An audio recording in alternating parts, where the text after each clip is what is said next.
ay plan yëpp ñun am nañ ko xam nañu yëpp affaire Sonko yi ñuy wax yëpp la ñuy waxante ci seen biir yëpp mu ngeeg man dafa am lu ñuy xaar rek duñ ko yàkkamti waaw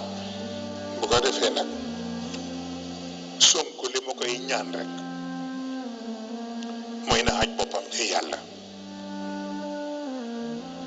mu ma aj boppam ci kenn mooy na aj boppam ci yàlla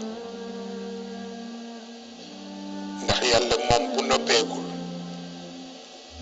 lu way defit doo dem fu sore waaye bu noppee rek jeex na waaw lii jëkku fi ci moom bu may xool yi xew démb ak yii yëpp daf may fàttali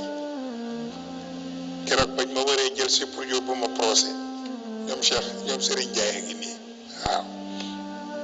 Dakar mel ni day bëgg a toj waaw ñu génne char de combat yi waaw buntu Dakar yëpp ñu teg fa ay char de combat waaw jigéen ñëpp dem duggi seen marché une semaine avant waaw ndax ni tey la dëkk bi di tàkk waaw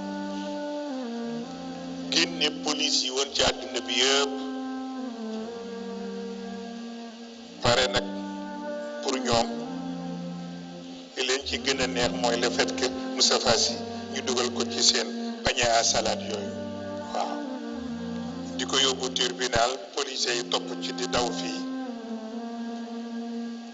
ko defee njaboot gi di jooy lu soxna su fi waxoon benn njaboot ni ko bugguma fee gis rangooñu benn njaboot moom soxna su fi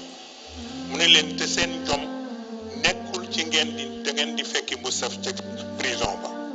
seen jom mu ngi ci ngeen taxaw gannaawam ba lu ngeen war a faj ngeen faj ko